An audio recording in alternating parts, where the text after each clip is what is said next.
When I said a love like mine just don't exist. Got me running from these bitches trying to reconnect.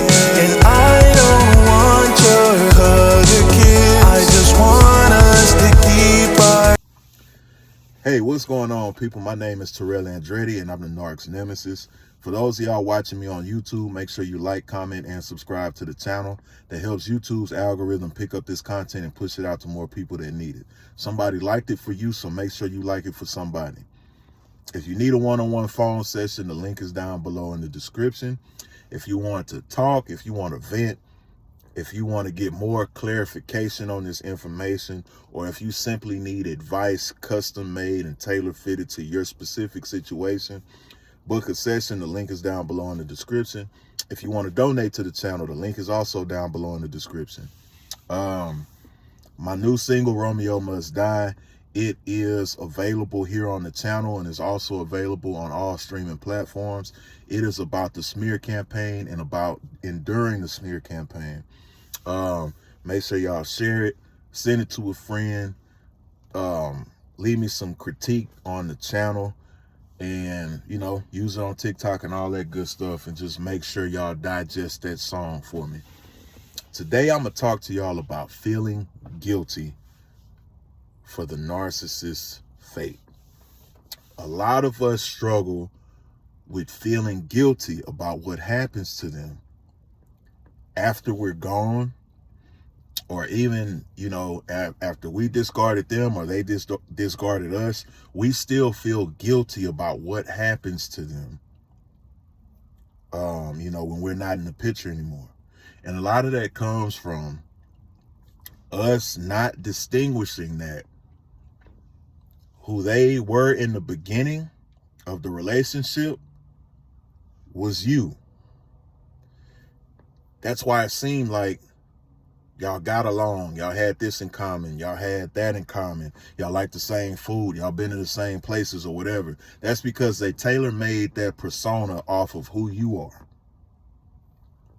And you haven't distinguished the fact that who they were at the end of the relationship, that violent, that mean, that impatient, that inconsiderate individual, that's who they really are.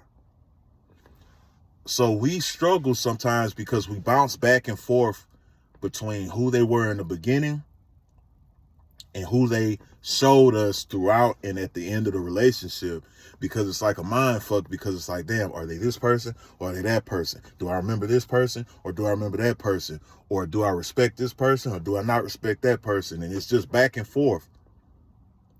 And it's meant to keep you in limbo, because confusion leaves room for an attempt to ask or answer questions. When there's a state of confusion, there leaves room for a problem to be solved. And in human nature, if you're confused, you want answers. Shit that you don't understand right away, you want answers because of the fear of the unknown. Fear is a control mechanism. That's why I often tell y'all, get control of y'all's emotions, because emotions come from fear of not knowing what the fuck.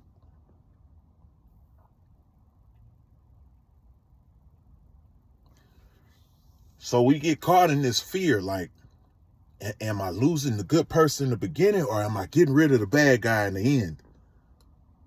So you're torn.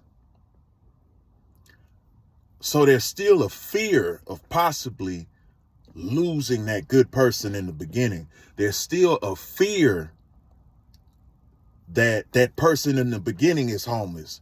It's still a fear that that person in the beginning is getting their heart broke. It's still a fear that person from the beginning is not doing so well. They're hurt. They're injured. They need your help. The fear comes from thinking that that person in the beginning is who they are. That guilt burns you up because you feel like a good person is suffering. That fear burns you up because you feel like you left the good person there to die. You feel like that good person from the beginning is perishing. It's falling apart. It's crumbling without you. Not realizing that that good person from the beginning is you. The fact is, when you remember them, you need to remember them for who they were at the end. That person you looked in their eyes and you didn't recognize them, that's who they really are. Because a lot of times, like I say, the thing with narcissists is all transactional. It's all energy. And over time, supplies become less potent. They look their best in the beginning because they were getting the best of your energy. You ever notice throughout the relationship, they start gaining weight, they start getting fat, their eyes start blackening and get fried and all of that shit sometimes? That's more towards the end of the relationship. Because your energy isn't as potent, because at the beginning and probably the middle, the energy's good on both parts because your energy is at its highest and they're receiving your highest energy. Throughout the middle of the relationship, you start looking fried and tired and ashy and upset and drained. And then they start looking lively. That's because they sucked your positive energy out of you, and now they have it. This when y'all going through all the problems and they making you feel like you're the problem. And you looking at yourself in the mirror and you looking at how unwell you look and you start believing, okay, maybe I am the problem. Damn, look at me. I'm looking all sick and depleted and they look happy, and maybe I'm trying to bring down their happiness because of how I feel. And that's not the case. The case is there's been an energy transfer. They have the energy that you came in a relationship with, and you have the energy that they came in a relationship with. It was just masked by your energy.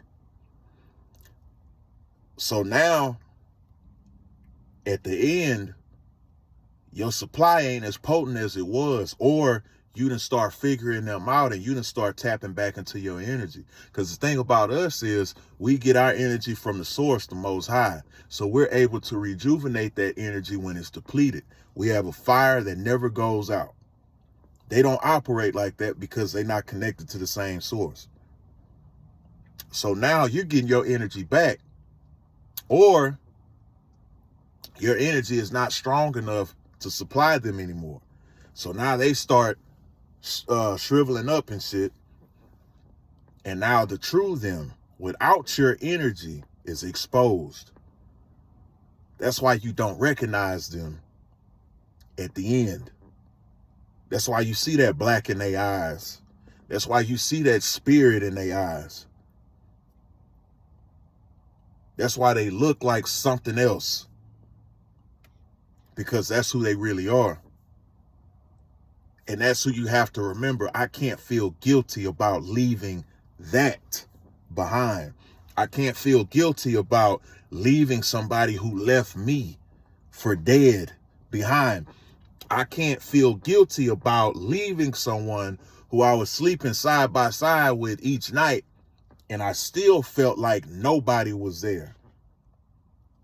I can't feel guilty about leaving somebody who cheated on me with the person they said not to worry about, with the person that's related to me, the grandpa, the daddy, mama, whoever. I can't feel guilty about somebody who left me crying on the floor. I can't feel guilty about leaving somebody who had me breaking out in tears in traffic. I can't feel guilty about leaving somebody who made me leave myself. The guilt comes from your misidentification of who they are. You have to separate the two for you to properly move on. You don't still love them. You love who you thought they were. And who you think they are and who they really are two different entities. Once you realize that, it becomes a little easier to move on, because now you know you're not leaving a good person behind. You're not leaving a what if they become better for the next person behind. You're leaving a constant state and an embodiment of bullshit behind. How can you get better when you don't acknowledge that you're wrong? And that goes for us as well. A lot of us aren't healing because nobody's ever told us where we were wrong. Nobody's ever said that you living in defense mode is offensive to people who've healed. It's the same thing with them. You're not responsible for what happens to somebody who mistreated you and you walked away from them. You're not responsible. Because they had every chance to grow with you. They had every chance to learn. They had every chance to elevate, but they chose not to. Sometimes the best revenge is letting people deal with the choices that they made.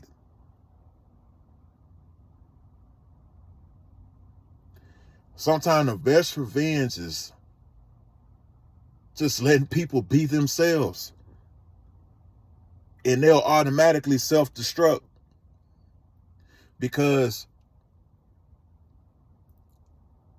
if you won't admit to yourself that you're wrong, you'll never be fixed. You'll never be able to move forward. You'll never be able to learn. That's how people become better. They learn and they're able to sit and listen. Okay, damn, that is what's wrong with me. I need to fix that. Damn, I do that. I need to fix that. And look at it as a sign of strength, creation, and further development instead of a sign of weakness because somebody says something's wrong or something you've done bothers them. That doesn't make you weak. That makes you human. What makes you weak is knowing it's there and not correcting it, running from it, relationship to relationship, situation to situation, busy to busy, work to work, without stopping and looking in the mirror. That's weakness. And that's them. And that's on them. Make sure y'all like, comment, and subscribe. If you need a one-on-one phone session, if you need a talk, if you need a vent, make sure you book below in the description. The link is down below. If you want to donate to the channel, the link is down below in the description. Romeo Must Die is my new single. It is out on the channel and it's available on all streaming platforms. Make sure y'all leave me some critique. The rest of my music is sprinkled in the channel as well, so y'all go check it out and leave me some critique. Let me know what y'all think. My Patreon, if y'all join my Patreon, it's in the description as well. It gives y'all half off of each session, so y'all make sure y'all tap into that. And until next time, another day, another way. And you ain't gotta listen, but I know you heard me.